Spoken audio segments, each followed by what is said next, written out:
For today's DIY, we're going to be doing a kind of dollar store hack. We're calling it a dollar store hack, but not all the supplies came from there. I've got some Home Depot lumber here that we're going to be using, but about $12 in wood. And then $1 each for 5 of these dollar store Christmas trees. When I saw these at the dollar store, I was like, ooh, I gotta get those. And then we're going to be using our standard craft supplies, some stamp and paint to create a beautiful centerpiece.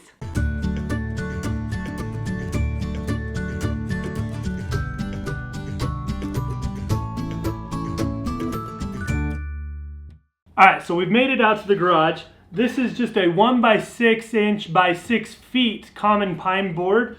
And I'm going to cut these two pieces down to 46 inches long. And then I will also cut the 2 by 4 down to 46 inches. The 2 by 4 is going to be the base of the side of this trough that we're making. Now I just need to cut the ends to fit.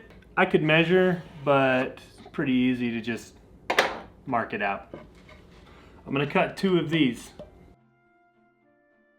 Okay, got the ends all cut out. I'm ready to make this little trough. But first I'm going to give it a quick coat of brown spray paint. I'm not really worried about full coverage on this. What this is to do is so that when we paint it white and distress it, we get dark back through instead of that light pine. Okay, the paint is still tacky. It won't wipe off very easy and it doesn't really come off on my fingers, but I can still feel that it's not quite dry. That's when you want to hit it. You want to wait about 10 or 15 minutes. That's about how long I've been waiting. And now I'm going to hit it with some white swan and I'm spraying it. You can spray it or brush it. You can pick that up at jamirayvintage.com.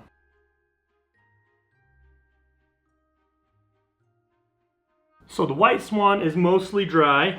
I'm going to flip it over. I'm not going to worry about painting this side with the spray paint because this is going to be the inside of the trough. So I'll just give this a nice coat. That way if anyone looks real close down inside, it's covered in white. Not going to worry about the bottom either.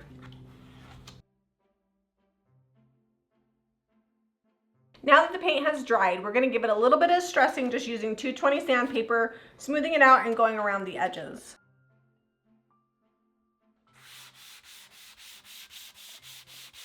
And what this does too is it brings out the wood grain and makes it look more like old barn wood.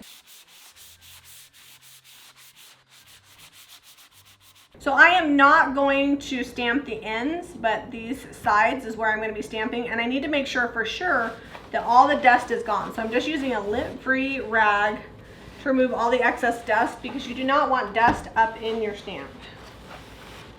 This is just clear transparent Elmer's glue. I decided to use Elmer's glue in the clear transparent because I didn't want to see the glue, and also it's washable, which is very important because you want to be able to wash it off your stamps. You don't want to ruin your stamp. So I'm using my IOD brayer and I'm just going to roll it on here just like you would if you were using ink or paint or whatever.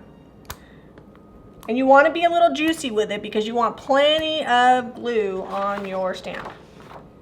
I'm going to come across and roll it on here.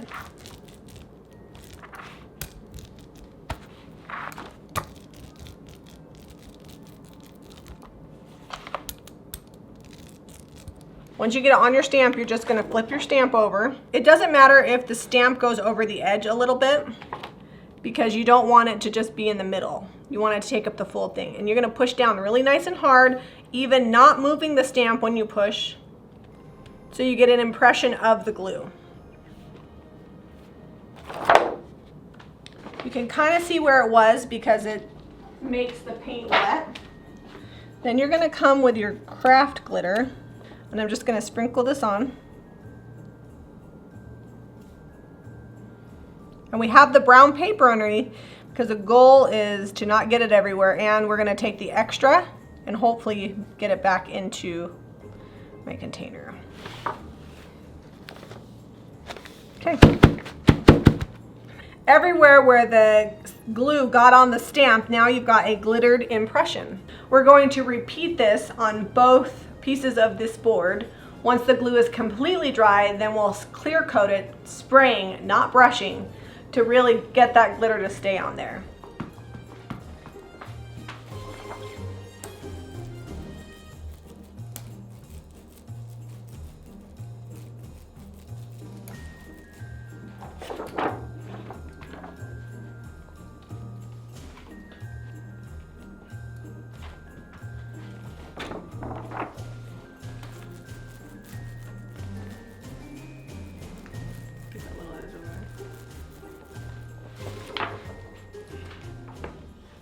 I'm doing a little different angle every time so it's not a repeating pattern. We're hurrying because we're going to lay these all out and then glitter all at once. We'll see how that works out. So this mat that we're using here is just a silicone cutting mat that we picked up from IKEA. It's working really good to get this glue on with the brayer. Gotta get the glitter on there before the glue dries.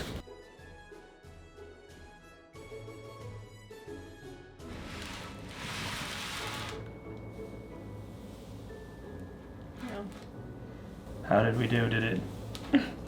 No, it did good. That's awesome. All right, we'll let that dry. Okay, let that dry and then we'll blow off whatever's loose. Oh, glitter for days. This rose toile stamp is really pretty. The key to using the rose toile stamp is keeping your images really close together and not spacing them out. Because if you look at toile fabric, which is what this replicates, toile fabric is always very tightly knit with lots and lots of toile in there.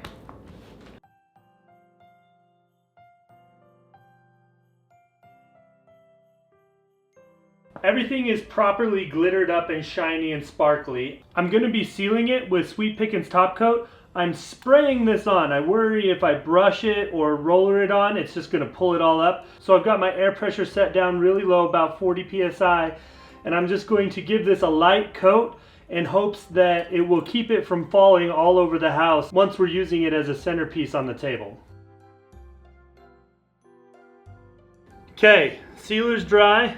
I've got this sitting up on 2-inch blocks so that it's the right height for my trees to sit down in. And I'm just gonna rest this up against here like so. I've got an end piece that I'm gonna staple on back over here. And then I'll staple it down the side and staple the end piece on over here.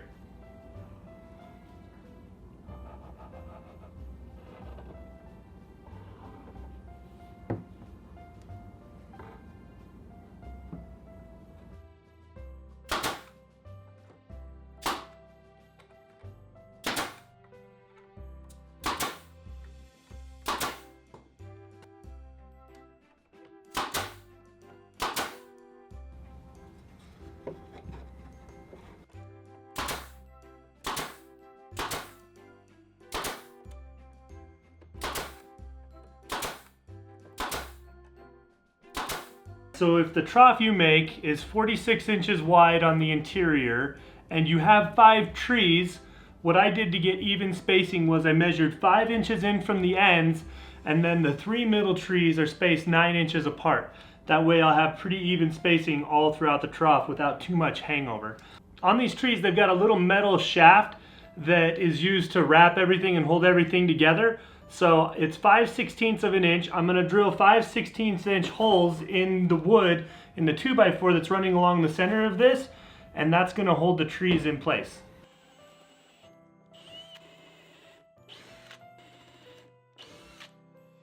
Okay, trees are in. I think Jamie has plans to put some pine cones or something down in the bottom of the trough here, and then we'll be done. Now that it's complete, we're gonna go ahead and fill in this gap between the box and the actual Christmas tree. The first thing I'm layering in is pine cones. If you like scented pine cones, you can usually pick those up at the craft store. These are just some that we had from last year. Once you get the pine cones layered in, I'm gonna put those all the way across. I'm gonna go ahead and add some berry twigs just to add some color in here.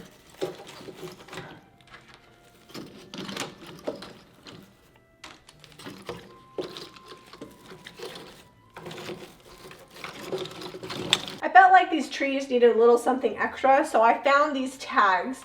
They're from our Christmas presents last year. In fact, they say like to Eliza, to Jack, to Harrington.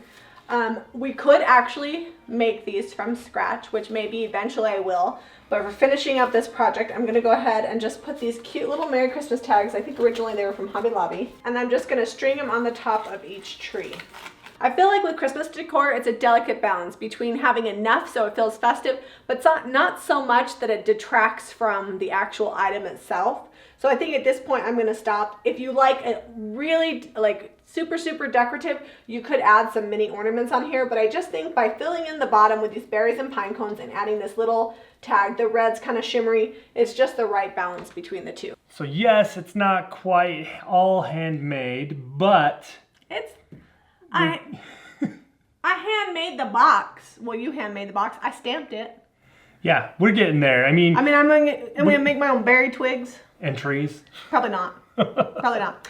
But we are going to try to make as many things as possible, and I'm not going to just go out and buy a centerpiece or go out and buy ornaments. It's all going to be crafted somehow, done by you or me. All right. I'm all in. Let's do it. Little note for the wise with the glitter. Be very careful not to get the glitter on your stamp because it gets everywhere. So we were cautious that when we glued the stamp, we moved it far away from the glitter once we started glittering, because you don't want to get so much glitter on there that when you try to use it again for something else, you've got glitter in it. You know, I was being ultra careful. We had the tarp down. We had the brown paper down. And somehow glitter is still all over the kitchen. You're sparkly. Next time we're going to do the glitter crafts in the garage, I think. Keep it out there. If you don't enjoy glitter, maybe you don't want it all over your house, you could definitely do this exact same thing just using paint and then just be less sparkly, and that's fine too. I love this technique. I think you're going to see a lot more of this stamping with the clear glue and using glitter with the IOD stamps in our home decor because it's new and exciting to me. Be sure to go to jamirayvintage.com to pick up the products we used today. We used the Roast Wall stamp, White Swan paint, and we sealed it with Sweet Pickins top coat. If you don't have access to a spray gun, you could definitely brush the paint on, but I would not suggest brushing the sealer. If you don't have a gun to put the sealer in, then just use a spray can of water-based sealer. If you attempt to brush that, you're gonna smear the glitter all over the place. Yeah, or ruin whatever you're using to apply it. Like completely ruin it. The glitter is pretty well adhered to it. It's not going to come off a ton, but you may get a little bit of glitter residue that may come off over time. That's just part of glitter life. It's glitterific. Be sure to hit that notifications button so you don't miss any more of our DIYs. We have a lot of fun stuff coming up. Give us a thumbs up and subscribe to Jami Ray Vintage for more DIY.